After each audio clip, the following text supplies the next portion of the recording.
audio comments on top of here, so there's a voice recorder or any kind of markings on top of here with this pencil. So if I'm adding audio comments right now, 1, 2, 3 testing. So you throw some audio comments on there. You can, like I said, put drawings on top of there, angles and other things like that. And afterwards, very simply, I'm just going to do a quick demo of this, then you would be able to upload it, and here's your issue with why can't I do anything with it other than upload it to somewhere. So if I hit share online, I'm going to actually publish it to Dartfish TV, and I just want to show you it's going in a specific upload channel that I have set up. So I hit publish, and then now that video is being converted, first of all, it says. And now it's, I hope I still have an internet connection on here. We'll see very soon. Yeah, it's transferring the video, so once public is still working fine. And then I'll just pull it up on the Dartfish TV channel there just to show you. So capabilities of collecting video and posting it online and doing things like that. And that's what something like Dartfish TV is used for.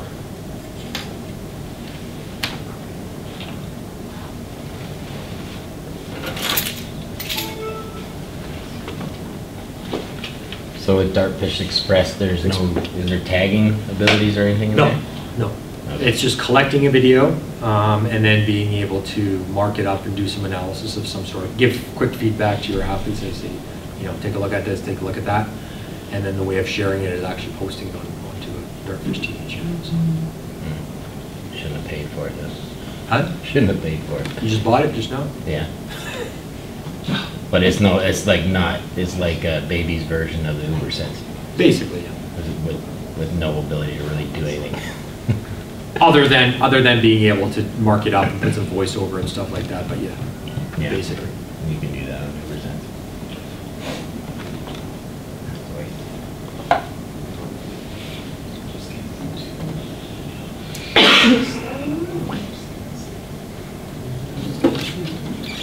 Okay, so I should have gotten the email as well too with the tagging. Yes, it's here. Okay.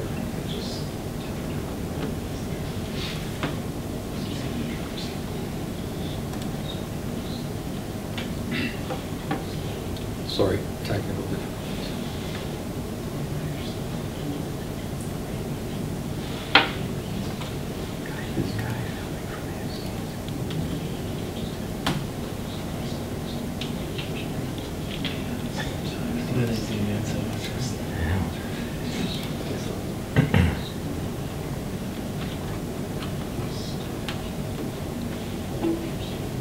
Right there. Okay, so I'll try and get this video on again.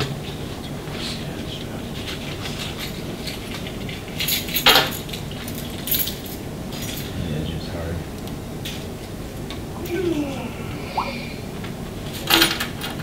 Sounds better. I read the stick now.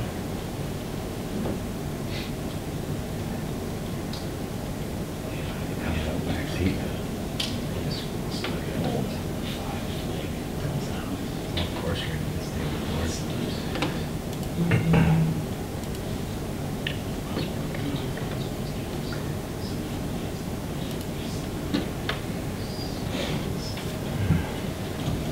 Patience. explosive record. That's it.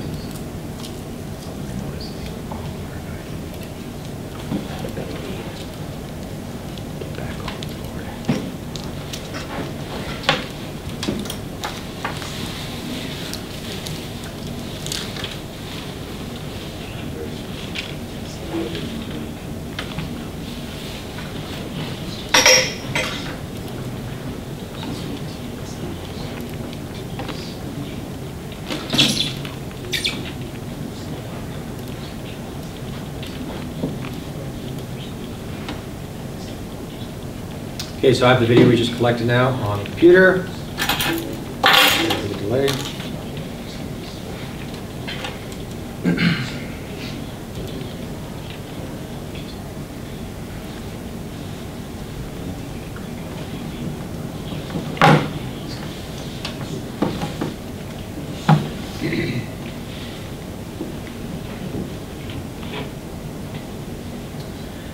Okay, so I emailed it to one of my.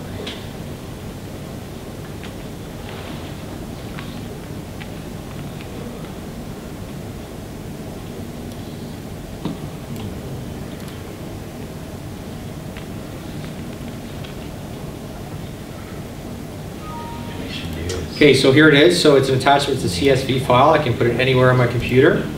So this is the EasyTag file. So I'll just paste it onto my desktop here. And I'm just going to open up this file. Everybody knows what a CSV file is? Yeah.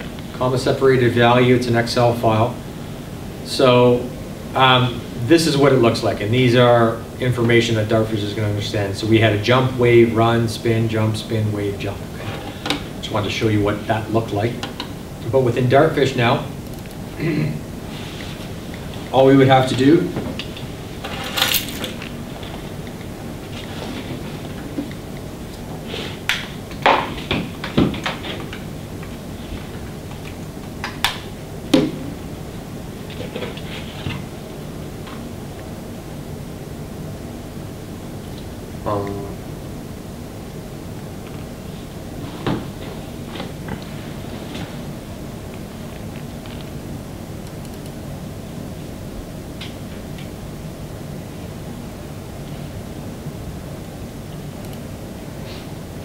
oops.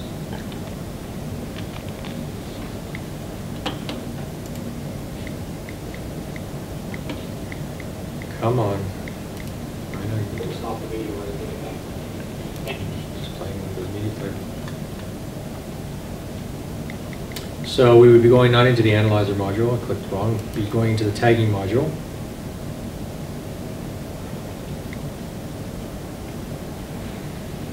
So we can clear all the videos out of our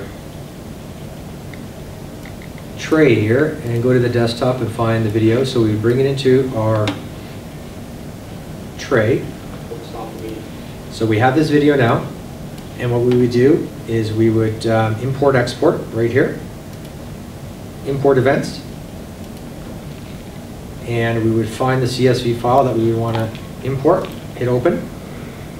Actually, first thing I want to do is, before I import it in, my first event I go to, okay, which is the jump.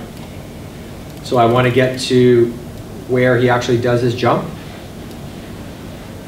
sort of initiates his jump there. So I'm moving the playhead to that first event. And that's how I'm going to use to sync it. So I'm going to import the events now. So it gives me the events of where they actually occurred.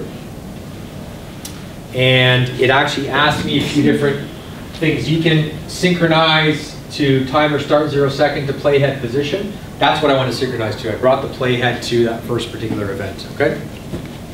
So we want to synchronize that first event, which is the jump, okay, to the playhead position.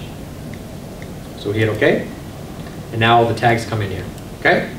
So this first event here now is the jump. Next event is the wave. Next event is run on the spot. There's the spin. I missed that one a little bit. It was a little too late. There's another jump. Spin I missed again. There's the wave. And there's the jump. Okay? So it's synchronized everything to the video. And the complete video still exists. So the complete video still exists here, but now the tags are within that video. So if you miss one by a little bit, you can go click position whatever one's highlighted and say add 1 second. Or so I missed the spin, right? Yeah. So this particular spin was at 106, so I'll say, now, you know what? This is 102, for example. And then when we play this, oh, you still missed it. Pause it there. Okay, you can read the You know what I'm saying, right? Change the time to fit. So Okay. you can change the time to fit anything if you've missed something. Cool. And the duration as well, too. So maybe we actually missed it a little bit on the duration because the spins themselves are only 3 seconds in duration. So I was off a little bit on my my pre-roll and duration or however I set up my original tagging panel. But just as simple as that, you have your EasyTag panel set up, you do your events, you bring your playhead position to the point, with video, and you saw how easy it was. Now all the events are in here. And it actually tells you what these events were, stuff like that. So. And even the tables generated down here. So you see the spins and the jumps around the spot, so I can click on any one of these and go to those particular event zones. Okay. See any value in it for you guys? I'm building one right now. Sorry? Building a panel right now. Yeah, building on the phones. To do specifically? Share with the class?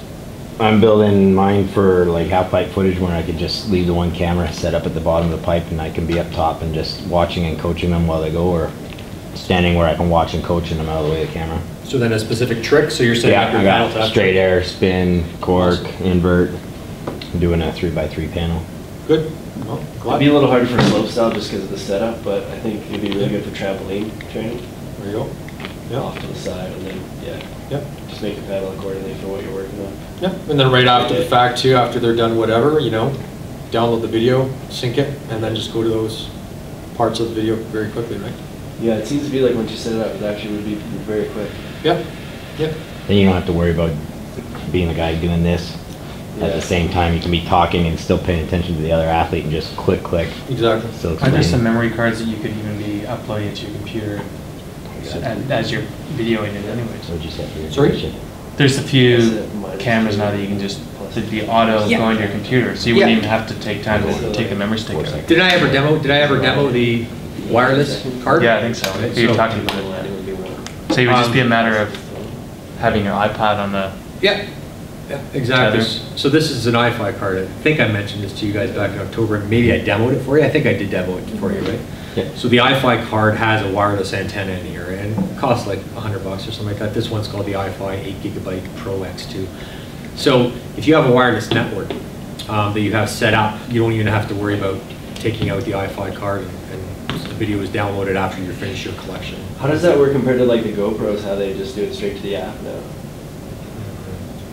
They do it straight to the app Yeah, on the like you have an iPad. app on your phone, and so Yeah. you can film with the iPad, and then it just comes right up onto your app, and you can show them in slow motion. Can you get that video off?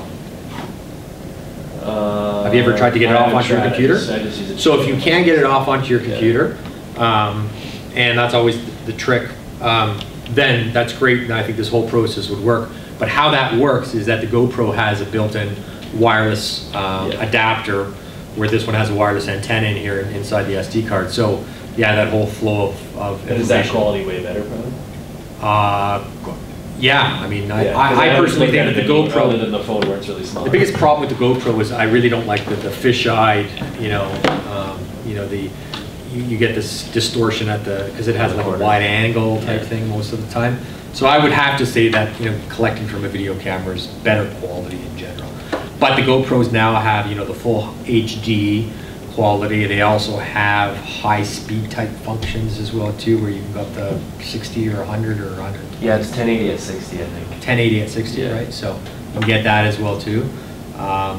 So there's some advantages to the GoPros as well what, too. how would that camera there, that specific one, handle like vibration? So say if I was to strap it onto a motorbike for motor pacing or something Yeah. like that, or a vehicle, would it, because I know GoPro and stuff like that, they do pretty well with vibration, they don't. I think why they do well with vibrations, I'm not sure 100%. I don't think they have anything internally to handle vibrations and filter out things like in the smarts of the GoPro camera. But the bigger the camera, the more inertia you get, right? Right. So the more inertia you get, then the more the vibrations and the more the movement of the whole camera. So that's why I think the GoPro in the small package and how they created the whole system and the different mounting mechanisms is ideal for the point of view type type thing. That's what they've created their systems for. So I don't know, a camera like this is pretty small, Yeah. right? So, and it Would be collects high def. unreasonable to strap it. So. No, so they're getting pretty small and stuff like that. So there's the Wi-Fi cards for wireless, there's the GoPro that have internally. A lot of the video cameras now are coming with built-in internal wireless as well too, which we bought one last year, the year before, and really haven't been able to get it working very easily with wireless networks. So there's a lot of monkeying around. With these things, I find it's almost like plug and play. There is some setup that you have to do. Obviously, it's the applications you have to put on your computer. But with these things, you can put various different wireless networks that this talks to with passwords and things like that. And also there are applications to send video directly to your iPad as well too, from the iFi. So there's the iFi app that will take information similar to what the GoPro would be doing directly to your iPhone or iPad. You can put the app on to send it directly to your iPad. But with the wireless cloud, you have a much bigger range sending video wirelessly. With the iPad, if you're connecting directly with the camera to the iPad, the range is only about 10 meters or 15 meters. So you can actually Can you do it to your phone? I think so, yeah. iPhone. Yeah. Maybe even Android as well too, I'm not Yes, sure. there's both. The iFi has Android as well? Yeah, they're just at COP on Tuesday, they just had a meeting. My son's in the bike mechanic, and he was telling me they had GoPro there because they want to switch the zip line and everything where they rent the camera and they take their video of them zip lining and stuff. But the new GoPro, he said, you can download onto your computer. The wireless will move anywhere. It's phenomenal. The quality is so much better. He said you're definitely getting what you pay for it. Which is just like, are they up to the Hero 5 or Yeah, what? The yeah, 5 and now? he said they're phenomenal. They were showing them clips and what it could do, and he said, yeah, it's a fantastic system. We tried it with in Canmore with speed skating. A couple of the kids got them for Christmas, so we put them on the side of the mats, and then had the iPad, and the kids were skating corners with them, and yeah, it interactive, very nice. Yeah, very, and there's no wireless network in the arena. They were using the wireless, like TELUS or whatever through. Oh, okay. Yes. So it was able to pick it up, and we just had to select which wireless we were using. Yep. So it works quite well, and I've used it lots with wireless networks that I just bring with me, and the wireless networks aren't connected to the outside world. They're just creating a cloud around, like I bring them down to the arenas there, and this talks to that. The computer is connected to the wireless network, and information is being dumped to my computer automatically after every video is being collected. If you collect really long videos, like we're talking 20, 30 minutes, it's going to take 20, 30 minutes to actually download to your computer. If you're collecting 10-second clips, 30-second clips, it basically takes as long as the video to actually upload it to your computer, so you can have immediate access to that. Yeah, we use the GoPro for slopestyle just because there can be 6 or 7 hits down the whole run, and if you had a camera stationary, you wouldn't be able to get them all. It would just be too small. So if you ride beside, then you can get all of the features. Yeah.